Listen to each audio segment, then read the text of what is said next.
G'day chaps, 'tis I, Clownpuncher139. After my incredible reluctance to do so, I caved in and bought the Arkham Knight Season Pass, meaning yes, I now have every piece of Arkham DLC. While that of course means new challenges, it also means a new ranking video. Since I excluded DLC bosses from my first boss ranking video, it only seems right to give them a video of their own. So, with no further delay, here's every Arkham DLC boss ranked from worst to best in my probably trash opinion. By the way, I'm not counting Scarecrow from the Scarecrow Nightmares because they're PlayStation exclusive and probably pretty trash anyway. Number 10, Harley Titan, Harley Quinn's Revenge. There's not much to say here, it's just another Titan. I originally wasn't going to include it, but that would contradict my original list, so here we are. It is cool that we get to face this one as Robin, but it definitely loses its impact taking place mere moments after Harley's fight in the very same story. Number 9, Nightwing, Harley Quinn Story Pack. I guess it's cool that you're fighting a hero for once, but it's not really that special.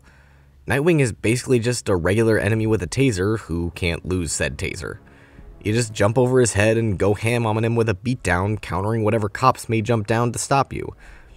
But this fight is especially embarrassing when you consider Harley's Maniac mode. If you get it during the fight, Nightwing can kiss a huge chunk of his health bar goodbye at no cost to you.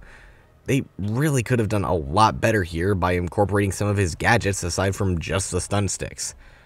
Or heck, make it so you can only damage him with Maniac mode, making that mechanic more impactful than just a gimmick. But they didn't, so here we are at the bottom of the list. Number 8, Killer Croc, Beneath the Surface. A lot of you guys really seem to like this boss. I'll be honest, I don't really get it. Like, it's literally just Albert King, but not as good. You build up a combo on the random thugs, then unleash a dual team takedown as Croc constantly revives them. You'll rarely see Croc attack, and when you do, it's little more than a claw swipe or a charge. Albert King does this concept a lot better because he moves and attacks really fast, and his jabs are really hard to avoid because of this. Croc is just slow. He may be more powerful, but with that power comes slower attacks and an easier time avoiding them. It's not bad, far from it, but it's definitely not great. Number 7, Two-Face, Catwoman DLC, and number 6, Harley Quinn from Harley Quinn's Revenge. Honestly, these two could easily be swapped because they're literally the exact same boss. The only difference is in what character you use and the location. For Two-Face, you fight as Catwoman in the museum, and I don't really like playing as Catwoman, so Harley gets the boost here since I like Robin more. Both are at least decently interesting and kind of hard. You need to take out their health bars while they constantly call in goons and end up shooting rockets. I'll be honest, I don't know why they're constantly shooting rockets. They're just shooting them at ground level for basically no reason, risking hitting their guys. Both fights are pretty difficult if you don't go the cheese route, since Two-Face and Harley will move around a lot, sometimes to nearly inaccessible areas from the vantage points. Combine their sporadic movements with constantly spawning enemies, keeping the thug count at least above 6 at all times, and you've got a pretty hard fight on your hands. Again, I'm really only ranking Harley above Two-Face because I prefer playing as Robin over Catwoman, otherwise these bosses are basically the same. Number 5, Wonder City Guardians, Harley Quinn's Revenge. Maybe you count it, maybe you don't. I don't really care, because this is a really fun fight. The robots are pretty difficult because they don't have counter indicators and don't get knocked down from your combos.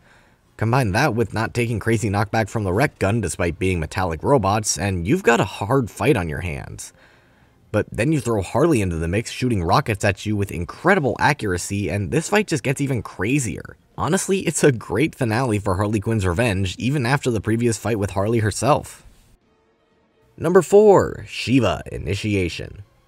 I'm honestly amazed at how good Shiva is in this fight compared to her original outing in the very same game. And all it took was changing her fighting style from ninja to martial artist. It's no secret the martial artists are some of the hardest enemies to deal with in Arkham, so actually making one into a boss just makes sense. It makes this fight a lot harder and more engaging than the original Shiva fight, which you could honestly cheese so hard. You can of course still cheese this one, but much less so than the original fight. The biggest challenge is the fact that you get no counter indicators, so it feels a lot like Deathstroke, in that you just have to play really carefully. And above all else, it's a really nice surprise seeing Shiva jump into this challenge pack right out of nowhere. I'll be the first to say that I did not expect to see Shiva just come out of nowhere and make this finale actually difficult. Number 3, Joker and Harley, Matter of Family. A pretty great boss for a pretty great DLC pack. At first it seems like Joker and Harley are just there as normal combatants, but you soon realize how different they act compared to the normal thugs. All their attacks are red indicators, meaning you can't avoid them as easily as other attacks. Harley is by far the most difficult to deal with, since she can just run up and bash your face in with her bat without a second's notice, which is why it's good for you to focus on taking her out first. Also, using combo takedowns on Joker is really satisfying, as you get a nice cinematic of the duo dodging his blade and countering to save each other when he pulls out the gun. It definitely brings the teamwork aspect of this DLC pack to the front, and really does this fight justice. Number 2, Black Mask, Red Hood Story Pack. For such a short and mediocre story, this is a surprisingly great boss. It uses Red Hood's mechanics incredibly well and made for a decent challenge.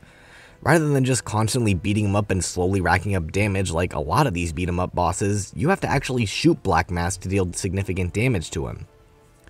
And since shooting leaves you very vulnerable, you have to look for openings to actually attack rather than just constantly going ham on the boss. Plus, having a constant stream of enemies, rather than just a set amount when the boss's health reaches a certain point, keeps you on your toes and constantly fighting, rather than just trying to focus on a single target. There's not too much else to say, it's just a really well-designed boss. And finally, taking up number 1 for the second time in a row is Mr. Freeze from Cold Cold Heart. Was there really any doubt? Freeze is just leagues above all the other bosses, it's not even funny. Mostly because he actually feels like a boss and not just some beefed up enemy. It's not quite on the same level as Arkham City Freeze, but it's clear where the inspiration was taken from. It's a long, very drawn out fight, but I mean that in the best possible way. It starts with you having to avoid armed thugs and destroy some generators to actually get Freeze to fight you. It's like playing a game of chicken, because Freeze will find you as soon as you sabotage the tanks. And if he finds you too quick, you'll have to run and abandon your hard work. So it's all about finding the right time to go to the tank and destroy it.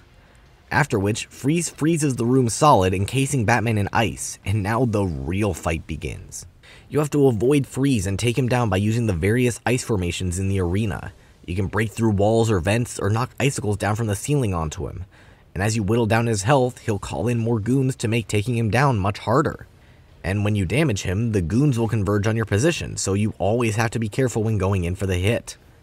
Now, Freeze isn't nearly as smart as his city counterpart. He falls for some of the same tricks multiple times, but you only have so many takedowns at your disposal. And the fact that you have to use the environment to your advantage is honestly genius. You can't rely on your fists, gadgets, or even traditional methods to defeat this boss. You have to lure him around the arena to various locations to be able to take him down. And even though the icicles are the easiest to deal damage with, since you don't even have to leave the gargoyle to use them, they deal the least damage, incentivizing you to get on the ground and do it yourself. But if Freeze sees you going up to a gargoyle, he'll freeze it solid, meaning you'll have to unfreeze it to grapple up again. It's such a dynamic boss that'll probably never be the same each time you play it. The finale is a little underwhelming, just having to sneak under his position and press a single button, but it's what happens after that elevates this boss even higher. Having to break free from the ice to save Victor after spending all this time breaking him down is simply brilliant. I go into more detail about this in One Villainous Scene, so check that out if you really care. But yeah, everything about this boss is simply spectacular, and is just leagues better than literally every other DLC boss in this saga. And have I mentioned the music yet? Because holy crap, this is one of my favorite pieces in the Arkham franchise. Mr. Freeze's city theme is pretty alright, but this is a masterpiece of music design. Just like the boss it accompanies. Well, that went pretty fast, but now for the really important part of this video. How do these bosses rank up against my original list? Well, let's go through this one more time. Number 50, Deadshot, Arkham City. Number 49, Prototype Titan, Arkham Asylum. Number 48, Shiva, Arkham Origins. Number 47, Bird, Arkham Origins. Number 46, Titan Joker, Arkham Asylum. Number 45, Deathstroke, Arkham Knight. Number 44, Cloudburst, Arkham Knight. Number 43, Firefly, Arkham Knight. Number 42, Penguin Titan, Arkham City. Number 41, Harley Titan, Harley Quinn's Revenge. Number 40, Copperhead, Arkham Origins. Number 39, Sewer Titan, Arkham Asylum. Number 38, Nightwing, Harley Quinn Story Pack. Number 37, Bane, Arkham Asylum. Number 36, Mr. Hammer and Mr. Sickle, Arkham City. Number 35, Double Titans, Arkham Asylum. Number 34, Arkham Knight Chopper, Arkham Knight. Number 33, Tiny, Arkham City. Number 32, Mad Hatter, Arkham City.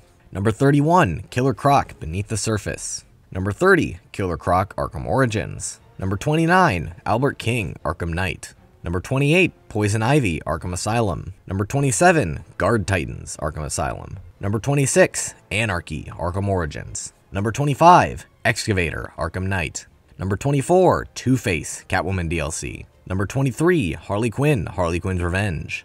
Number 22, Wonder City Guardians, Harley Quinn's Revenge. Number 21, Joker's Funhouse, Arkham City. Number 20, Man-Bat, Arkham Knight. Number 19, Shiva, Initiation. Number 18, Joker and Harley, Matter of Family. Number 17, Mad Hatter, Arkham Origins. Number 16, The Riddler, Arkham Knight. Number 15, Black Mask, Red Hood Story Pack. Number 14, Firefly, Arkham Origins. Number 13, Professor Pig, Arkham Knight. Number 12, Solomon Grundy, Arkham City. Number 11, Johnny Charisma, Arkham Knight. Number 10, Jason Todd, Arkham Knight. Number 9, Clayface, Arkham City. Number 8, Deadshot, Arkham Origins. Number 7, Killer Croc, Arkham Asylum. Number 6, Deathstroke, Arkham Origins. Number 5, Scarecrow, Arkham Asylum. Number 4, Ra's al Ghul, Arkham City. Number 3, Mr. Freeze, Cold Heart. Number 2, Bane, Arkham Origins. And number 1, Mr. Freeze, Arkham City. Whew! Alright, that does it for that list. And wouldn't you know, we got a nice clean 50. Like the first video, I'll go ahead and rank the games based on the arbitrary math I set. Unfortunately, coming in last place again is Arkham Asylum with a mere 20.67. Not having any new bosses to boost its rank, and unfortunately being bogged down by some of the earlier entries makes this take the bottom spot once again. In third once again is Arkham Knight with 24.87. The new entries didn't help it too much here, with the entries of Black Mask and Joker evening out the Nightwing and Killer Croc. Although it was pretty close to overtaking second place this time. Second place, to my surprise, is being taken by Arkham City with 26 flat. All the original high ranks can't make up for the fact that its DLC bosses were pretty mediocre as a whole. In fact, it was barely even a whole point ahead of Knight. But coming in first, absolutely sweeping the competition, is Arkham Origins with a whopping 29.33 score. Mr. Freeze definitely boosted it up there coming in third, and Shiva certainly helped as well, coming in decently high too. Guess that goes to show the power of Origins for you. And that'll do it for this ranking, chaps. Thanks for watching. I was real skeptical in getting the Knight DLC, but I'm overall glad that I did. Would I have paid 20 bucks for it? Definitely not. But $4, I can't really complain. Be expecting some challenges off of these stories sometime in the future, but until then, I'll see you later, chaps.